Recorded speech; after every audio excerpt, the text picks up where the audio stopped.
When you come to the point when you're selecting the right developer to develop your mobile application, there's a few things that you're going to want to know. And when it comes to developing mobile apps, like anything else, you get what you pay for, especially in the mobile app space. You can go online on sites such as Elance or Odesk or Guru.com, and a lot of these sites are going to have individuals that do develop mobile apps, but you have to make sure you do your research, because if you're getting a really low bid, maybe for like $10, $12 an hour, you got to be very careful, because you're going to get what you pay for. And a lot of times when you find these small local shops or individuals that build apps, you're going to get an app that may be buggy, it may be reusing code, the designs may not flow, you may not have long-term support, and the last thing you want is an app that just gets bad reviews from the get-go because you chose to cut costs initially. So when you're selecting a developer, you want to make sure you can find a team that's going to be there for you for the long term, that makes updates on time. They have a large portfolio that you can review.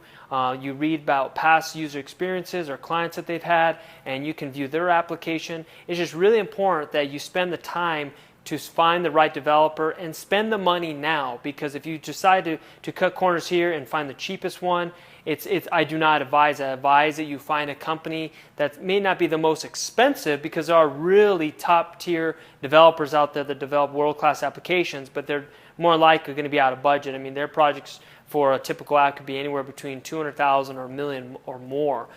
So if you're on a small budget, you're a new appreneur, you want to make sure that you find a medium range mobile app developing company that are growing, that are eager, that are hungry, and have a strong development team. They have a team that is dedicated to design, that put together great looking applications. And again, I don't advise you find someone who can give you the lowest price, because there's always going to be someone that can give you the lowest price. There's always a cheaper person out there.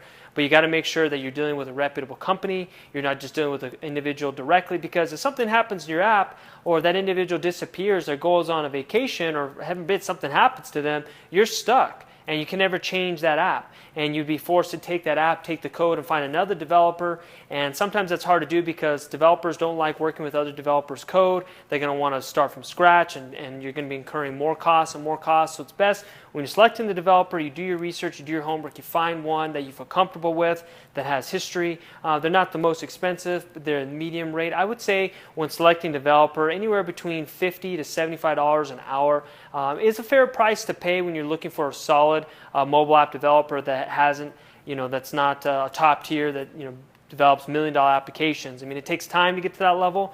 So you want to stick with the middle range companies that can do a great job, save you some money. I do not advise you go below $30 an hour. Just the simple fact is you get what you pay for. So when you're selecting a developer, do your homework, do your research, look at their portfolio, and spend the time to compare them to other companies within the same price range, which is really important. So when you're selecting a developer, make sure you do your homework, and you don't settle for the cheapest price, because there's always someone cheaper, and you get what you pay for. So that's what I advise when you're selecting the right developer. But when you do find the right one with the right price point, the right team, the right creativity, energy, you're going to feel that connection. You're going to feel like this is a team I can work with. This is people that I can resonate with. Oh, and another thing is communication. Okay, when you outsource, there's going to be a lot of language barriers, and there's going to be a lot of time differences, and that's something you have to be careful with, because when you deal with language barriers, with different languages, what's going to happen is you may say something and they don't interpret that way, and then you get something delivered back and you're like, this isn't what I want, and they say, well, this is what you said, and it's going to be it's very difficult for you. It's going to increase your development time. It's going to increase the cost, because you're going to be spending more time going back and forth.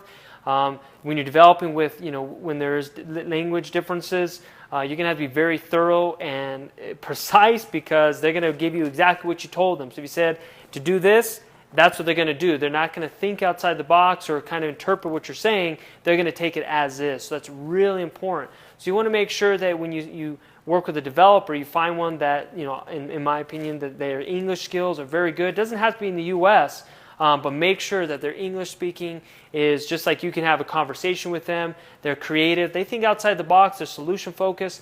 That's another important thing. You want to make sure that when they are developing something, that they own it. They take it as their own, because you are counting on them to figure out the solution. You're counting on them to take your idea and make it work and make it unique and in a real enjoyable user experience. And that's going to require them to think outside the box as well and take ownership as if it's their own, so they can help you through the process. Because you don't want to be always having to tell them exactly what to do, because you're not a developer, they are. So make sure that you have that balance, that they can lead the project, but they value your input and working together with strong synergy to develop your mobile application. So these are some tips that I advise when you're selecting the right developer for your mobile app.